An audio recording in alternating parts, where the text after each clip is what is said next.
तेरे पास ये ऑर्बिटल्स हैं,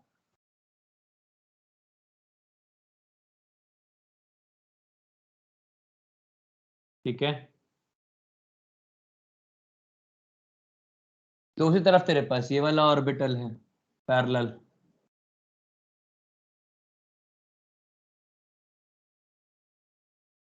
ये दोनों, ये दोनों, ये दोनों, ये चारों थे, ये चारों रिपेल कर रहे हैं, तो रिपेल भी ऐसे ही करेंगे, मतलब ये जो इस तरफ था वो हल्का सा इधर टिल्ट होगा, तो ये वाला प्लेन तो अभी भी नोडल प्लेन ही रहेगा ना, जो बीच से पास हो रहा होगा ये वाला प्लेन,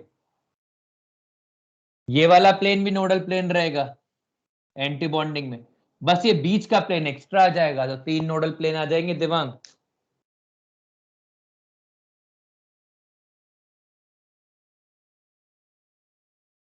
दिवांग क्लियर है?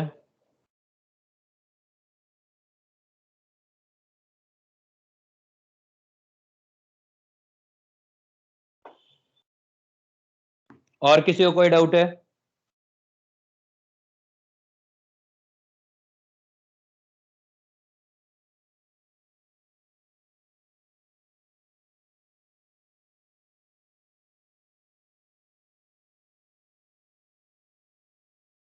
सर बोलो। वो CO प्लस के इसमें बॉन्ड ऑर्डर 3.5 आता तो उसमें कौन से बॉन्ड रहेंगे? एक सिग्मा 2.5 पाई, वैसा मान लो।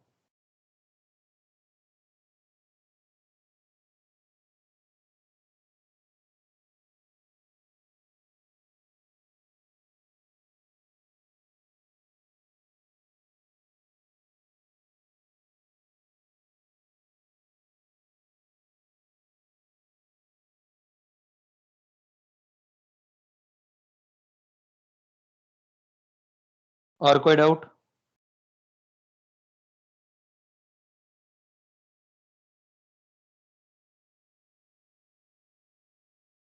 टू 2.5 पाई।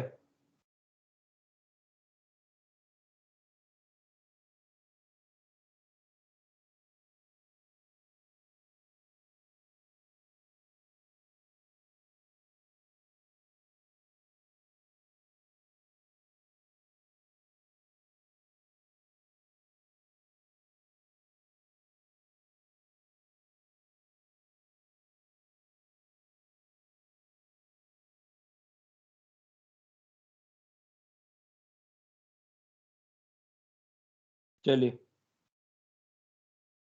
बढ़े आगे।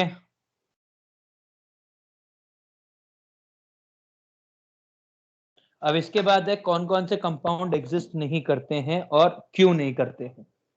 Non existence of compounds.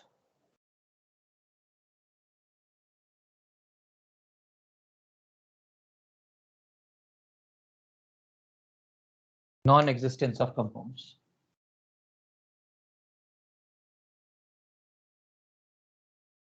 Non existence of compounds, हम बोलते हैं कि भाई ये वाली स्पीशीज एग्जिस्ट नहीं करेंगे, तो कौन कौन से ऐसे कंपाउंड्स हैं जो अपन थ्योरेटिकली सोच सकते हैं कि शायद होने चाहिए पर एग्जिस्ट नहीं करते हैं और क्यों नहीं करते हैं। सबसे पहला ऑप्शन है unavailability of,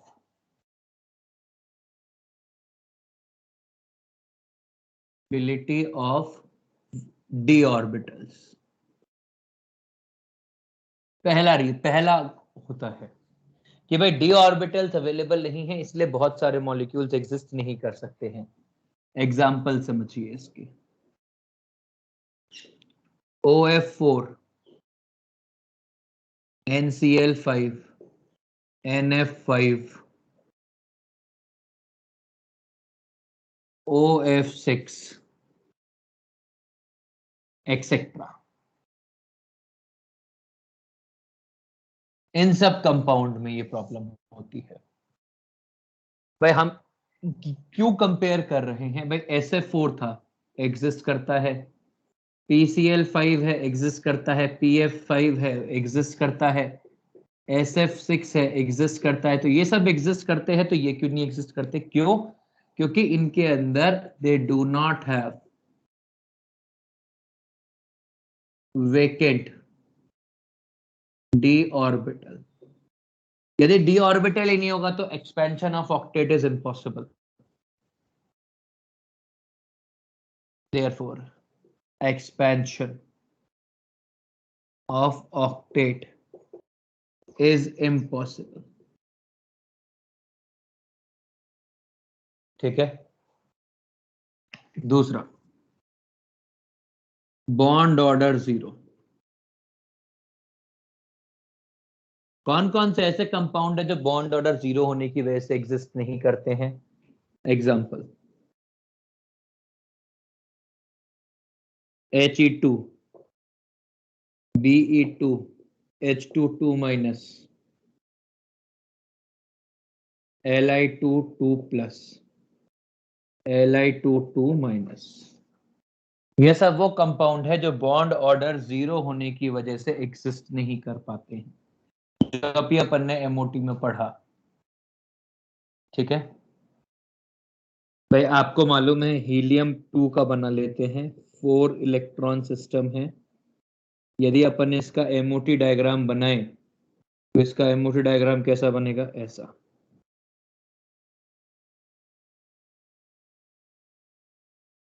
one S sigma anti bonding, 1 2 3 4, bond order 0। ठीक है, बोलो भाई। सर नीचे का नहीं दिख रहा।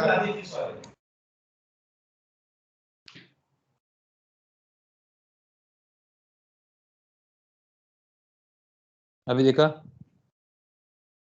यस सर, अभी दिख रहा। तीसरा कि भाई और क्यों कंपाउंड एग्जिस्ट नहीं करते हैं? Contraction of D orbital,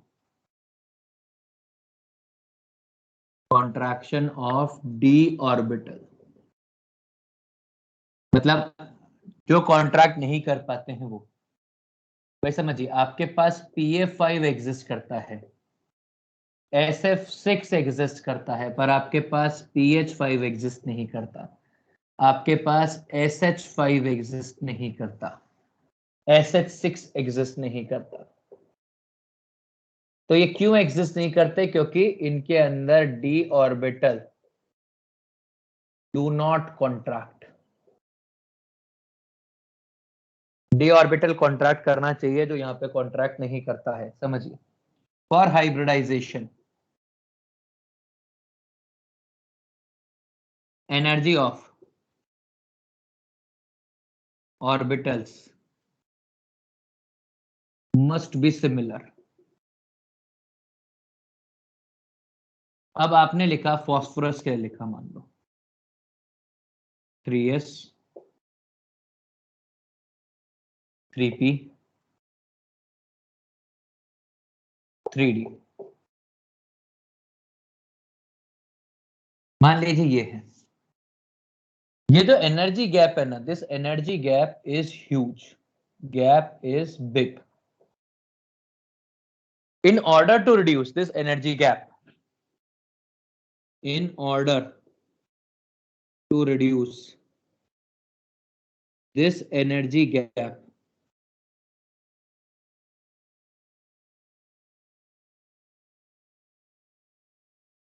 in order to reduce this energy gap, charge on central atom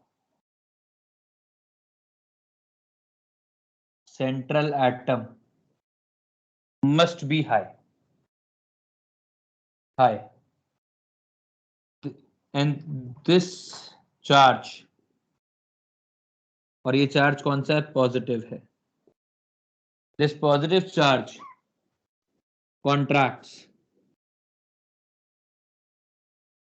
this positive charge contracts d orbital and brings its energy to the order of S and P,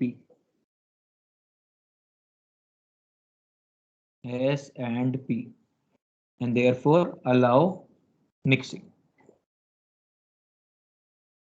and bond formation. पर hydrogen के अंदर ये possible है क्या? नहीं. But in hydrogen it is not possible due to low electronegativity of electronegativity of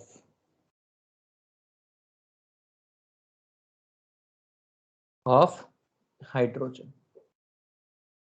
इसीलिए ये वाले कंपाउंड एग्जिस्ट नहीं करते, ये वाले करते हैं. ये मोर इलेक्ट्रोनेगेटिव एटम है, तो ये एस और पी के ऊपर उतना डेल्टा पॉजिटिव एक्सर्ट कर पाते हैं कि वो आगे बॉन्ड बना पाते हैं.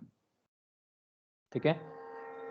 कोई भी ऐसा कंपाउंड पॉसिबल नहीं है जिसके अंदर हाइड्रोजन की संख्या 5 या उससे ज्यादा हो.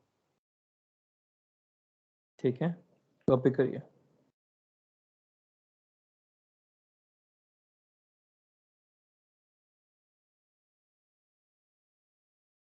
क्लियर हुआ कुछ?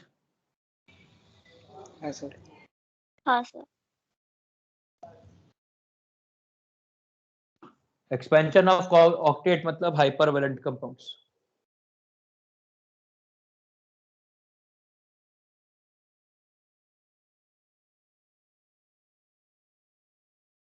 भेज रहा हूँ देवांग, फोटो ही भेज रहा हूँ ना.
वो इसलिए पहले क्रॉस किया है कि वो एग्जिस्ट नहीं करते और उनमें वो कंसेप्ट एप्लीकेबल है इसलिए टिक किया है।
चलिए आगे बढ़े फिर, यदि कॉपी हो गया है तो।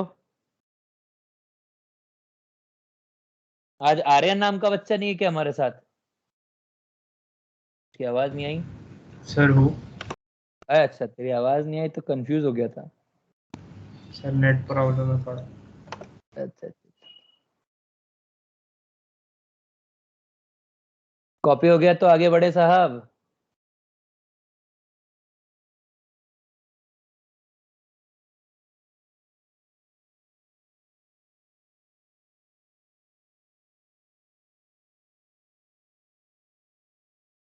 निखिल बोल रहे हैं, हाँ बिल्कुल आगे बढ़ो तो सर। निखिल का क्या नाम लोग मान लेते हैं। सर बोल भाई। सर जब वो टर्मिनल इसकी एटम की इलेक्ट्रोनेगेटिविटी बढ़ेगी तो वो डी को तो कॉन्ट्रैक्ट करेगा, पर पी और एस को भी करेगा क्या? पर डी जो जितना एक्सपेंडेड होता है ना उतना ज्यादा कॉन्ट्रैक्शन हो सकता है, वैसा है। तो डी इतना दूर होता है कि अ, मतलब वो इसीलिए ज्यादा कॉन्ट्रैक्ट करता है। वो जो तू कह रहा है ना वो बात सही है, वो ड्रैगो रूल बनता है, आगे अपन वो भी पढ़ेंगे। पर यहाँ पर क्योंकि वो डी में इलेक्ट्रॉन जा ही नहीं पाएंगे कभी, इसीलिए वो वाले कंपाउंड एग्जिस्ट नहीं करते। और कॉन्ट्रैक्ट एस और डी भी करते हैं, एस और पी भी करते हैं।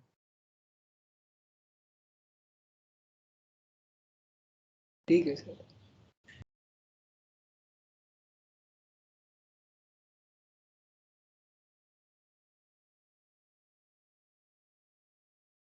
आगे आपको ऑक्सीडाइजिंग एजेंट क्या होते हैं मालूम है क्या?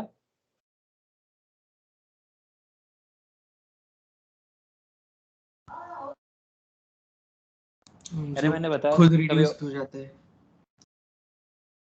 मैंने बताया थोड़े ना अभी तक कभी। 10th में हुआ था सर। चलो, occurrence of,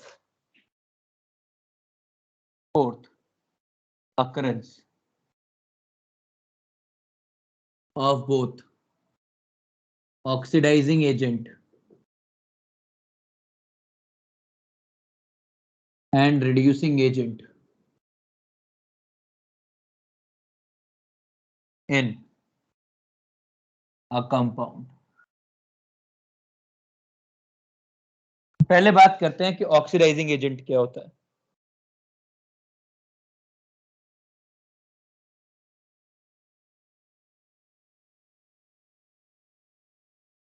भाई ऑक्सीडाइजिंग एजेंट क्या होता है बताइए? ऐसा कंपाउंड सर जो रिडक्शन में हेल्प करते हैं। a compound which accepts electrons, या फिर और डेफिनेशन क्या है? Compound which gives away oxygen। compound which oxidizes other, क्या हो रहा है लिखा क्यों नहीं जा रहा? which oxidizes other compounds or entities and gets itself reduced।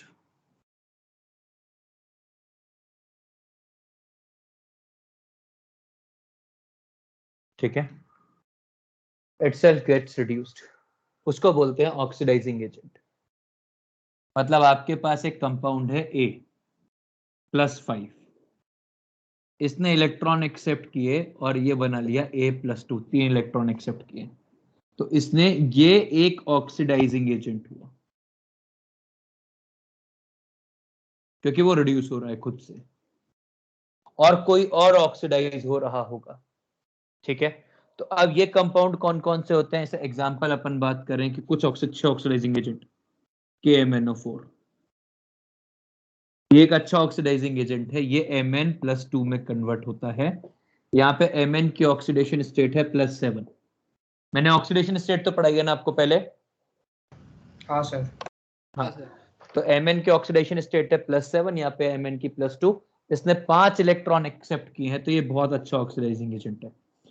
इसके अलावा होता है Pb+4। Pb+4 कन्वर्ट होता है Pb+2 में, ये 2 इलेक्ट्रॉन एक्सेप्ट करता है, इसलिए ये भी एक अच्छा ऑक्सीडाइजिंग एजेंट है। K2Cr2O7 ये बनाता है Cr+3, ये भी 6 इलेक्ट्रॉन एक्सेप्ट करता है और 2 Cr+3 बनाता है, तो ये भी एक अच्छा ऑक्सीडाइजिंग एजेंट है। अब हमारा मुद्दा है कि Pb+2 एक अच्छा ऑक्सीडाइजिंग एजेंट क्यों है, या Fe+3 भी इलेक्ट्रॉन एक्सेप्ट करके Fe+2 बना लेता है। ठीक है, पॉइंट ये है कि हमारे पास ये जो कंपाउंड है ये एक अच्छा ऑक्सीडाइजिंग एजेंट क्यों है। मैंने आपको इनर्ट पेयर इफेक्ट पढ़ाया क्या कभी? नहीं सर। ग्रेट, एक मिनट।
ध्यान दे सर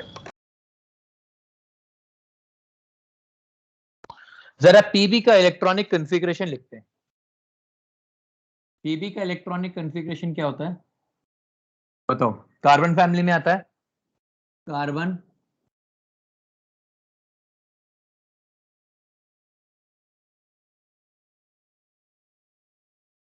6s2 6p2 होता है, है ना? हाँ सर। हाँ सर। तो इसकी आइडियली क्या होना चाहिए था, इसको 4 इलेक्ट्रॉन लूज करके ये बनाना चाहिए था, हाँ है ना? और ये इसकी स्टेबल स्टेट होती है, कंप्लीटली फिल्ड स्टेट होती है। पर प्रॉब्लम क्या होती है इन Pb+2 Pb+4 या इन Pb 6s electron do not take part in bond formation.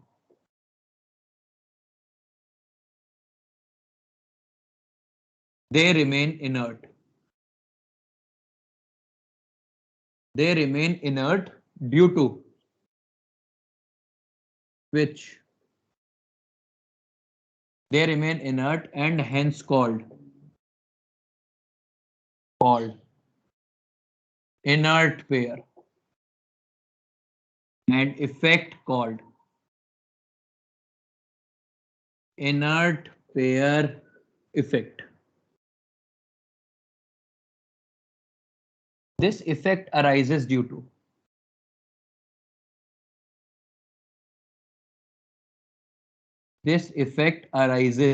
due to lanthanoid contraction. तो वो जो लैंथेनाइड कॉन्ट्रैक्शन हुआ है जिसकी वजह से साइज कम हुई है, जेड इफेक्टिव बढ़ा है, आयनाइजेशन एनर्जीज के ऊपर फर्क पड़ा है, उसके कारण ही केवल 2 इलेक्ट्रॉन बच के रह जाते हैं, मतलब निकल के रह जाते हैं, बाकी के इलेक्ट्रॉन नहीं निकलते। मतलब Pb+4 से ज्यादा स्टेबल है Pb+2। इसीलिए यदि आपने Pb+4 लिया तो वो इलेक्ट्रॉन एक्सेप्ट करके ये बनाने की कोशिश करता है। Are we clear? वैसा ही लैंथेनाइड कॉन्ट्रैक्शन और इनर्ट पेयर इफेक्ट थैलियम में भी लगता है, तो थैलियम भी +3 से ज्यादा स्टेबल है थैलियम+2। इसीलिए हम लोग बोल पाते हैं कि Tl+3 and Pb+4 are good oxidizing agents.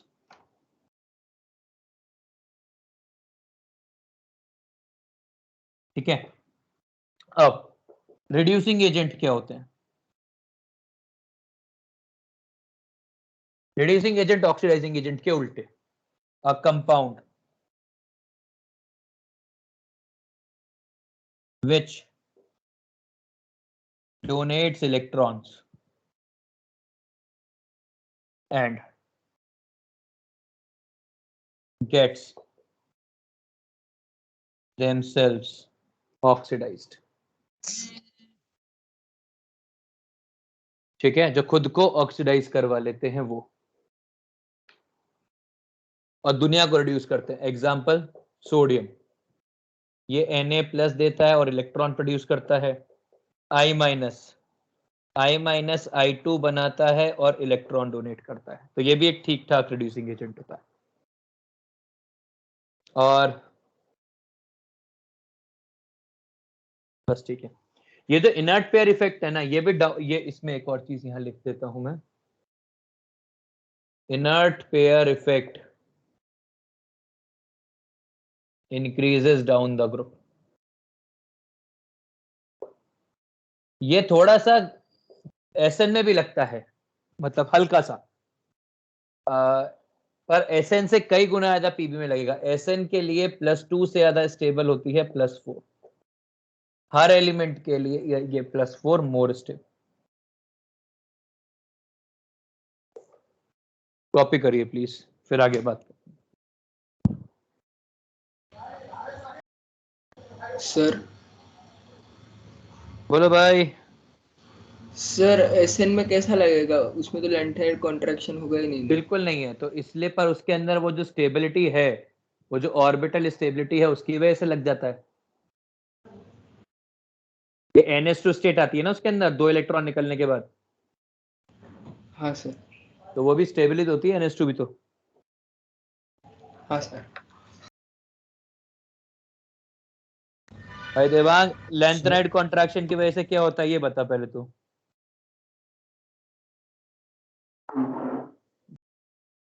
Lanthanide contraction की वजह से क्या होता है?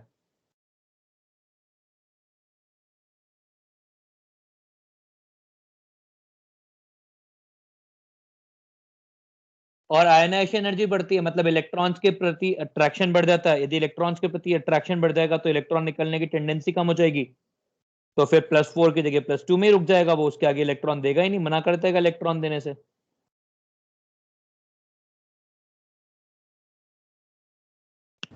सर KMnO4 में वो 5 इलेक्ट्रॉन देता है क्या? 5 इलेक्ट्रॉन लेता है KMnO4. अच्छा ठीक है.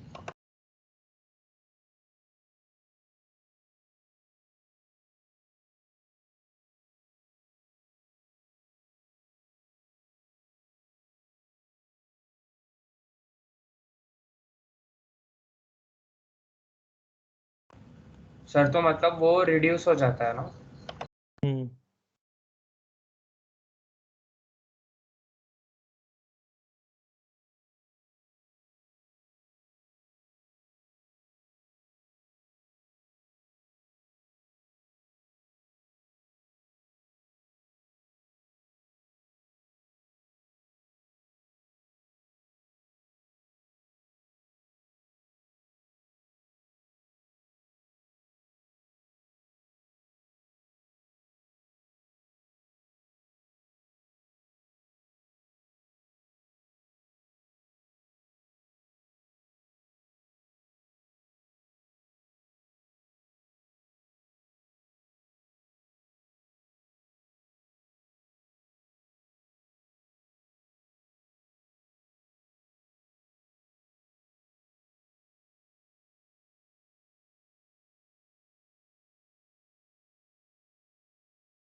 कॉपी हो गया क्या? सर बोल भाई। सर वो 6s बॉन्ड फॉर्मेशन में पार्ट नहीं कर लेता, मतलब वो s के इलेक्ट्रॉन्स बॉन्ड नहीं बनाते, वैसा है क्या? और इसका और क्या मतलब हो सकता है आर्यन सर? सर और मतलब क्यों नहीं होता, एक बार वापस एक्सप्लेन करते क्या? भाई यही तो बात हो रही है कि वो जो है पॉजिटिव है, जो लेंथेनाइड कॉन्ट्रैक्शन हो रहा है, वो लेंथेनाइड कॉन्ट्रैक्शन होने की वजह से जेड पे चार्ज बढ़ रहा है, मतलब उसके ऊपर चार्ज बढ़ रहा है, तो इलेक्ट्रॉन निकलते ही नहीं है। सर वो s में 0 इलेक्ट्रॉन होंगे ना, 6s और 6p में? भाई 6s और 6p में 0 कैसे होंगे? 2 इलेक्ट्रॉन, मैं नहीं दो और सर, दो pv 4। प्लस 4। हाँ तो Pv+4 की वही बात है ना कि जैसे ही वो +2 और +4, बट NS2 और NS2 और NP2 है, तो 2 इलेक्ट्रॉन निकलते हैं, 2 के बाद इतना Z इफेक्टिव बढ़ जाता है कि वो इलेक्ट्रॉन निकलने नहीं देता है।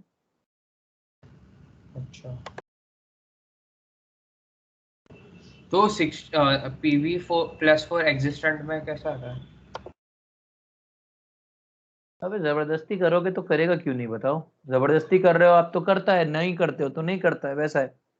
सामने वाला कौन है, इलेक्ट्रॉन लेने वाला, ये भी तो मैटर करता है। हाँ समझा सर। कॉपी हो जाए तो बताओ साहब, आगे पढ़ाना है, अभी ये खत्म नहीं हुआ है टॉपिक। सर राइट बॉटम बाकी है। क्या हुआ? जल्दी कॉपी कर भाई। सर एक है। सर Cr2O7 का ऑक्सीडेशन क्या है? Cr2O7 का ऑक्सीडेशन। क्रोमियम की ऑक्सीडेशन स्टेट +6 है। सर कैसे डिटरमाइन करते हैं? मैंने सिखाया है आप लोगों को ऑक्सीडेशन स्टेट निकालना मेरे हिसाब से। सर उसमें हाँ सर। उसमें सिर्फ ऑक्सीजन और हाइड्रोजन की हमें ऑक्सीडेशन स्टेट बताई थी, टू अरे भाई और साहब सब, अरे सल्फर की भी तो निकलवाई थी यार। कोई पोटेशियम सर हमेशा पोटेशियम के 1 आपने और ऑक्सीजन की यहाँ पे कितनी होगी? -2, तो -2। +2 minus +2 Cr +7 into -2, 14 must be equal to 0, तो Cr इक्वल टू +6। देवेज मेरे भाई ऐसा नहीं कर। समझा सर। ऐसा नहीं बोलने का कि मैंने तब इतना बताया था, कि मेरे को याद है मैंने एग्जैक्टली कितना पढ़ाया आपको। हाँ यार,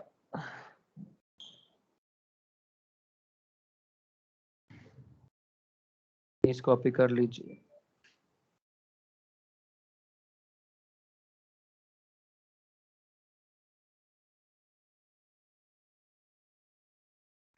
हो गया।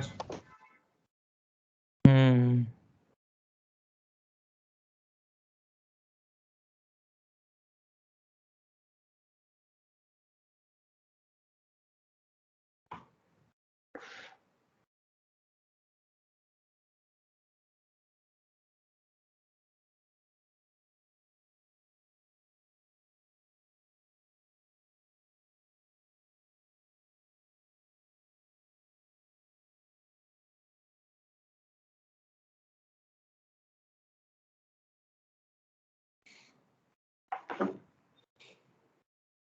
हाँ जी।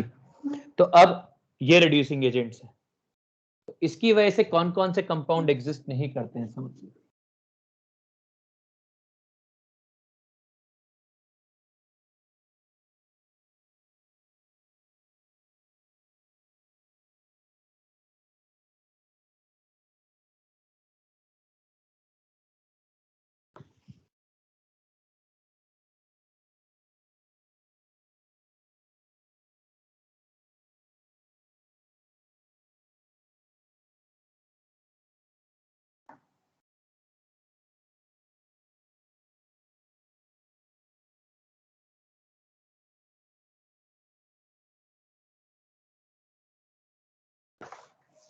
समझिए,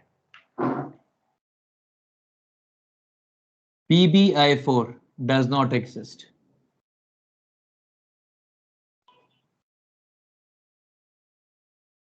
क्यों एग्जिस्ट नहीं करता है? क्योंकि Pb+4 एक ऑक्सीडाइजिंग एजेंट है, I माइनस एक रिड्यूसिंग एजेंट है, तो ये दोनों आपस में रिएक्ट कर जाते हैं और PbI4 डिसोसिएट कर जाता है PbI2 प्लस I2 में।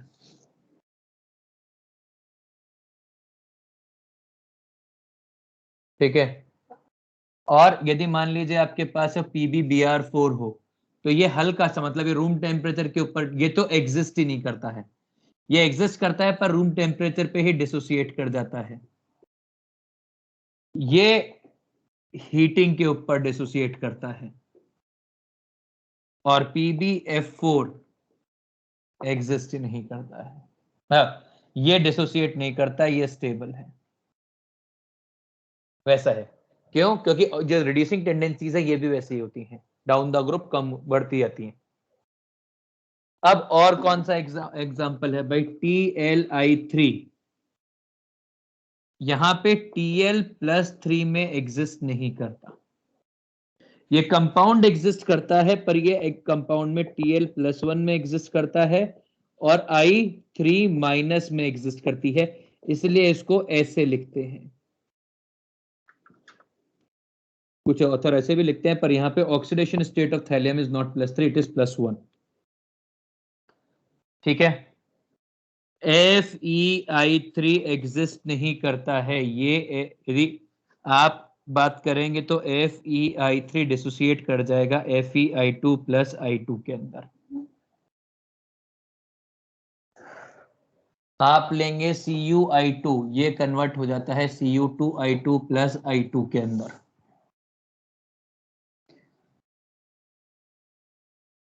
CuCN2 ये डिसोसिएट कर जाता है Cu में, CuCN plus CN2 Cyanogen gas में।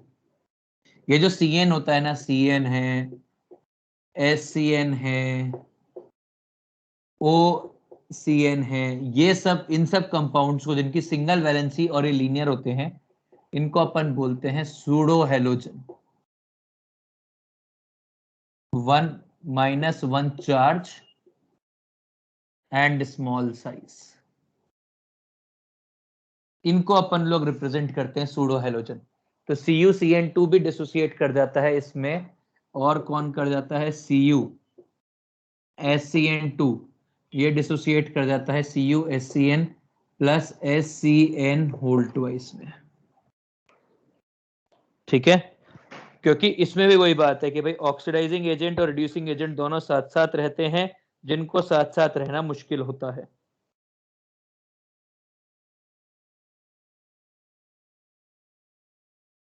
समझ में आ गया? सर वो TlI3 क्यों नहीं होता, वो एक बार बताइए। बेटा I- जो है, मतलब TlI3 होता है, पर Tl उसके अंदर +3 ऑक्सीडेशन स्टेट में नहीं होता है। तो वो एग्जिस्ट करता है ना? बिल्कुल करता है, पर Tl+1 में एग्जिस्ट करेगा उसमें। Okay sir. यही समझा रहा हूँ कि उसमें Tl जो होगा वो +1 में एग्जिस्ट करेगा, +3 में एग्जिस्ट नहीं करेगा। सर सर ये सब डिसोसिएट होने का रीजन आप समझा सकते हैं एक बार? अरे सेम वही बात कि भाई ऑक्सीडाइजिंग एजेंट और रिड्यूसिंग एजेंट दोनों एक साथ होते हैं। सर साथ हुए तो मतलब क्या होगा? अरे भाई ऑक्सीडाइजिंग एजेंट रिड्यूसिंग एजेंट से तो रिएक्ट करना आता है, दोनों रिएक्ट करने वाले आजू बाजू दे रखे हैं तो खुद ही रिएक्ट कर लेंगे ना। अच्छा, तो वो रिडॉक्स रिएक्शन होगा क्या वैसा? हाँ भाई साहब, ऑक्सीडाइजिंग एजेंट रिड्यूसिंग एजेंट से रिएक्ट करना आता है, रिड्यूसिंग एजेंट ऑक्सीडाइजिंग एजेंट से रिएक्ट करना आता है, दोनों एक साथ ही दे दिए तो रिएक्ट कर लेते हैं और बड़ा एंजॉय करते हैं। ये वाला जो क्वेश्चन है, ये वाला question multiple years JEE Mains में तो कई बार आया, एडवांस से भी आया एक बार तो। ठीक है, आगे और क्या रीजन हो सकते हैं? अगला रीजन होता है steric crowding.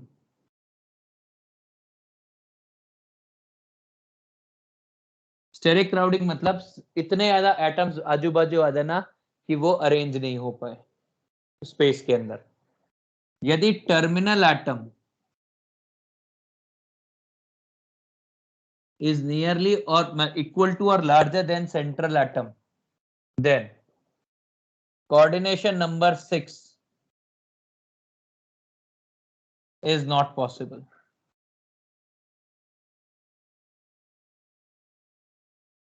Then coordination number 6 is not possible.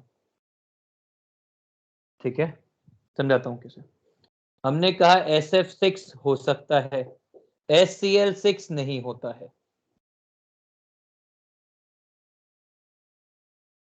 क्यों नहीं होता है? क्योंकि समझो भाई, आप कह रहे हो सल्फर है, सल्फर के चारों तरफ 6 Cl लगनी चाहिए.